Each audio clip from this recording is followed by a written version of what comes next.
শ্রোতা দর্শক, RTV আয়োজিত অক্ষরের গল্প অনুষ্ঠানে আপনাদের সকলকে স্বাগত জানাই। আমাদের এই অক্ষর, আমাদের বর্ণমালা, আমাদের মাতৃভাষা সব কিছু রক্তে ধোয়া। আমরা যে স্বপ্ন দেখি, সেই স্বপ্নগুলোও আন্দোলনের মুখোমুখি দাঁড়িয়ে, আমাদের প্রত্যাশার মুখোমুখি দাঁড়িয়ে বারবার যুদ্ধ করেছে এবং আমরা সেই যুদ্ধের ভেতর দিয়ে অর্জন করতে হয়েছে আমাদের স্বাধীনতা, আমাদের সার্বভৌমত্ব, আমাদের সংবিধান। কিন্তু আমরা যে স্বপ্ন দেখি সবসময় তো সফল হয় না। কেন সফল হয় না? সফল হওয়ার জন্য কি করা দরকার, সেই সব কথা যারা বলেন সেরকমই একজন মানুষ। একাধারে সাংবাদিক, লেখক, সমাজচিন্তক, কবিতা লিখেছেন জীবনে একটি, কিন্তু কবিদের নিয়ে ভাবেন। আমাদের প্রিয় মানুষ, দৈনিক সমকালের উপদেষ্টা সম্পাদক জনাব আবু সাইদ খান। কেমন আছেন ভাই? ভালো। আমরা যখন টকশোতে আপনার বিভিন্ন কথা শুনি, খুব নির্ভয়ে আপনি সত্য উচ্চারণ করেছেন গত 15-16 বছর ধরে। আমাদের টেলিভিশন এবং গণমাধ্যমগুলোতে আপনি কথা বলেছেন। তখন আমার মনে হতো যে আবু সাইদ ভাই কীভাবে এটা বলছেন এবং এই সাহসটা তিনি কোথায় পাচ্ছেন। আপনি এই সাহসটা পেলেন কোথায় সত্য উচ্চারণের? সত্যের উপর দাঁড়িয়ে থাকলে সাহস পাওয়া যায়। সাহস পাওয়া যায়। এবং দুটো জিনিস, একটা হচ্ছে মানুষের শক্তি, হচ্ছে মানুষের সঙ্গে সম্পর্ক হচ্ছে শক্তি, এবং সেই শক্তি নিয়েই কথা বলতে হয়। আমাদের দেশে অসংখ্য মানুষ আছে যারা গণমাধ্যমে কাজ করেছেন বিভিন্ন সময়। আমরা দেখেছি তারা সত্য উচ্চারণ করেননি, বরং তারা ফ্যাসিস্টদের এবং এই স্বৈর শাসকদের পক্ষে কথা বলে কিছু অতিরিক্ত মুনাফা অর্জনের চেষ্টা করেছেন এবং কিছু জমি, গাড়ি, বাড়ি, চাকরি, এইসব সুবিধা অর্জনের চেষ্টা করেছেন। তাদেরকে কি আমরা বুদ্ধিজীবী বলবো? কিন্তু তারা পরিচিত বুদ্ধিজীবী হিসেবে। বিপদগামী বুদ্ধিজীবী তো বটেই, কিন্তু বিপদগামী বুদ্ধিজীবী।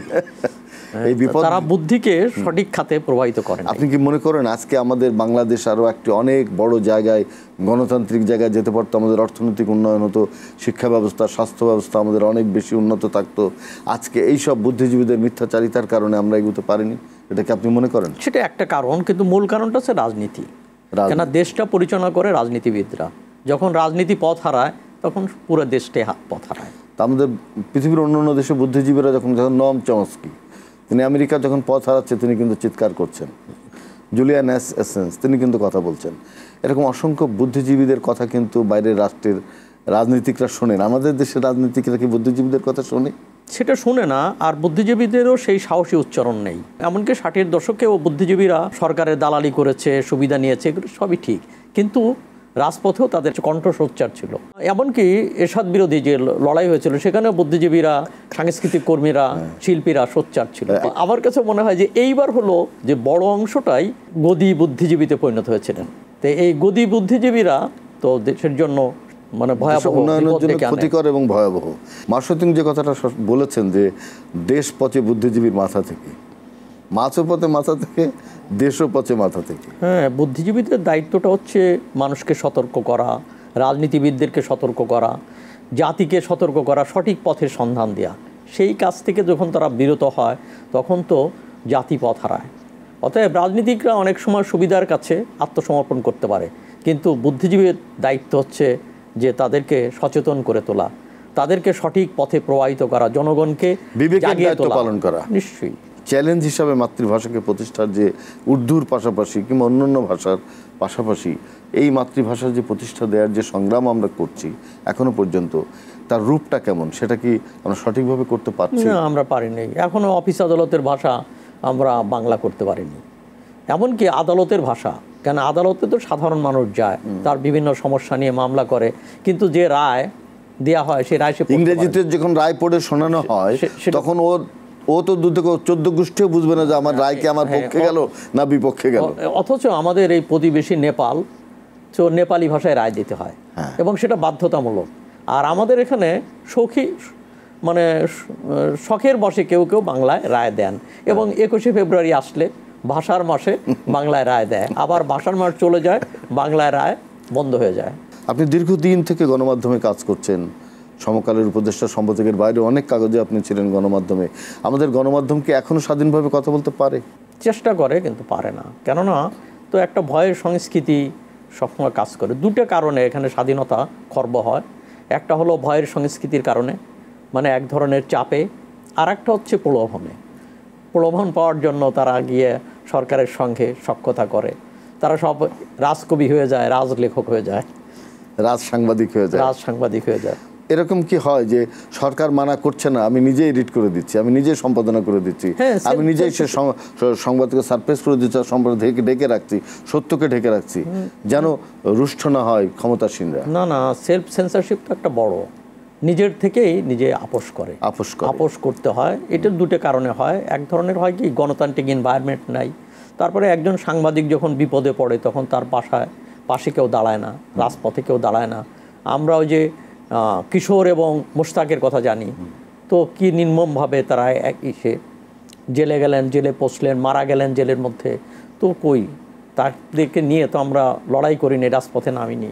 আমরা দেখছি যে অনলাইন অনেক পত্রিকা বেরিয়েছে ইদানিং, আর ছাপার পত্রিকা যেটা আমরা হার্ড কপি বলি সেটাও বেরোচ্ছে। তো আপনার কি মনে হয় যে এই প্রযুক্তির যুগে মানে ছাপার কাগজগুলো টিকে থাকবে? হ্যাঁ, টিকে থাকবে, অনেক দিন টিকে থাকবে। যেমন আমি বলি যে মুঘল সাম্রাজ্য শেষ হতেও তো অনেক সময় লেগেছে। তো এই প্রিন্ট ভার্সনটা এটা টিকে থাকবে, কিন্তু ক্রমেই সংকুচিত হয়ে যাবে। অনলাইন ভার্সনটা প্রধান জায়গায় চলে যাবে, মুখ্য ভূমিকায় যাবে অনলাইন, এবং প্রিন্ট ভার্সনটা তার ওই ঐতিহ্য হিসাবে ধরে থাকবে। আমার যেটা একটা মত আছে সেটা আপনাকে বলি, সেটা হচ্ছে আমি দেখেছি যখন আকাশপথ ছিল না, পায়ে চলা পথ শুধুই ছিল, যখন আবার নৌপথ তৈরি হলো, তারপরে আকাশপথ তৈরি হলো, রেলপথ তৈরি হলো, কিন্তু পায়েহাঁটা পথ তো বন্ধ হয়নি। এটা তো একদম আদি পথ, আর পায়েহাঁটা পথ এখনো আছে, কিন্তু ব্যবহারটা কমে গেছে। সুতরাং এইরকমই থাকবে, পথ কখনো নষ্ট হবে না। কারণ আমরা যারা সংবাদপত্র পড়ে অভ্যস্ত, এই জেনারেশন শেষ পর্যন্ত অনেক সময় লাগবে। হ্যাঁ, না, এই মানে বয়স্ক লোকরা যখন পৃথিবী থেকে চলে যাচ্ছে তখন সংবাদপত্র কমে যাচ্ছে। একটা বাসায় ধরুন একজন বয়স্ক লোক আছেন, তা উনি যখন মারা যান তখন ওই বাসায় ওই পত্রিকাটা বন্ধ হয়ে যায়, আর পত্রিকা নেওয়া হয় না। জুলাই বিপ্লবের যে মূল যে জায়গা, যে সংস্কার এবং এই যে মানে অন্যায় অসাম্যের বিরুদ্ধে এই যে এত মানুষ যে প্রাণ দিল, এখনো অনেক আহতরা আত্মচিৎকার করছে, সব কিছু মিলিয়ে আমরা যে সময়টা আমরা জানি নির্বাচন দেওয়া হবে ডিসেম্বরের দিকে, এই সময়ের মধ্যে কি কিছু সংস্কার সম্ভব, অথবা সংস্কারের দায়িত্ব কি নির্বাচিত সরকারের? উভয়েরই। কিছু কিছু সংস্কার তো এই গভর্নমেন্টকে করতে হবে, যেমন পুলিশি ব্যবস্থার সংস্কার, অ্যাডমিনিস্ট্রেশনের প্রশাসনের সংস্কার, এগুলো এই গভর্নমেন্ট করতে হবে। নির্বাচনী ব্যবস্থার সংস্কার, সেগুলো এই গভর্নমেন্টকে করতে হবে। কিন্তু সব সংস্কার করতে পারবে না, সেই ক্ষেত্রে একটা রাজনৈতিক ঐক্যমত্য দরকার, একটা অঙ্গীকারনামা দরকার। জাতির সামনে সমস্ত রাজনৈতিক দলগুলোকে অঙ্গীকার করতে হবে যে আমরা ক্ষমতায় গেলে এই কাজ করব। কিন্তু অঙ্গীকারনামা সবসময় বাস্তবায়ন করবে এমন না। 3 জোটের রূপরেখা একটা অঙ্গীকার ছিল, 3 জোট, সেই সময় 8 দল, 7 দল, 5 দল। তো 3 জোটের শরিক দল আওয়ামী লীগ এবং বিএনপি ক্ষমতা এসছে, কিন্তু 3 জোটের রূপরেখা বাস্তবায়িত হয়নি। আচ্ছা, বাংলা একাডেমি স্বায়ত্তশাসিত প্রতিষ্ঠান, আপনি কি মনে করেন যে তারা শিল্পকলা একাডেমি, বাংলা একাডেমি, শিশু একাডেমি, নজরুল ইনস্টিটিউট, অনেক প্রতিষ্ঠান স্বায়ত্তশাসিত, এরা কি যথার্থ স্বায়ত্তশাসন ভোগ করে? না, সেটা করে না। এটা তো সরকারের আজ্ঞাবহ প্রতিষ্ঠানে পরিণত হয়, এবং পুরস্কার দেওয়া থেকে আরম্ভ করে সব ক্ষেত্রেই। এর মানে এই নয় যে কিছু ভালো লোককে পুরস্কার দেয় না, তা আমি বলছি না, কিন্তু অনেক ক্ষেত্রে তো তুষামদির কারণে কিছু লোকদেরকে পুরস্কৃত করা হচ্ছে, কিংবা অন্যান্য সুযোগ সুবিধা দেওয়া হচ্ছে। এই যে অর্থ দেওয়া হয় পুরস্কারের, মানে নামমাত্র মূল্য 2 লাখ 3 লাখ, 21শে পদক, স্বাধীনতা পদক, এই পদক, এই 3 লাখ টাকা একজন সারা জীবন ধরে একজন লেখক লিখছে, সে একজন কবি, একজন সাহিত্যিক, একজন শিল্পী, এইটা কি কোনো অর্থমূল্য হয়? কোনো কিছু না, এটা কয়েক গুণ বাড়ানো উচিত। এবং এটা তো খুব কঠিন কিছু না, এটা খুব বড় ধরনের অঙ্ক না। এটা সরকারের একটা ছোট ছোট অপ্রয়োজনীয় প্রকল্প হাজার হাজার কোটি টাকা ব্যয় হয়, শুধুমাত্র কবি, লেখক, শিল্পীদের টাকা দেওয়ার সময় টাকা থাকে না। এমনকি একটা সভা সমাবেশ, চেয়ার টেবিল সাজানো গোছানোর জন্য যে টাকা ব্যয় হয়, সেটাও পুরস্কারের মূল্য না। তো এই পুরস্কারের মূল্য বাড়ানোর জন্য কি আমাদের সবার দাবি করা উচিত কিনা? কারণ সাংবাদিকরাও তো এই পুরস্কার পায়, করা উচিত। এবং তরুণদেরকেও অনেক সময় দেখা যায় যে বয়োজ্যেষ্ঠদের যে পুরস্কার দেওয়া হয়, অনেক জায়গা আছে তরুণদের তার পুরস্কারটা অর্ধেক, কিন্তু আসলে তরুণদেরই তো সাপোর্টটা বেশি দেওয়ার দরকার। জুলাই বিপ্লব কি এই সমস্যার সমাধানে কোনো ভূমিকা রাখবে কিনা, আপনার এই প্রশ্নের উত্তর নেব একটু বিরতি থেকে ঘুরে এসে। প্রিয় দর্শক, আপনারা দেখছেন RTV আয়োজিত অক্ষরের গল্প। আমাদের সঙ্গে আছেন দেশখ্যাত বুদ্ধিজীবী, লেখক, চিন্তক, সাংবাদিক জনাব আবু সাঈদ খান আমরা তার সঙ্গে কথা বলবো, যে প্রশ্নটি রেখেছি সেইটি তিনি উত্তর দেবেন। আমরা যাচ্ছি বিরতিতে।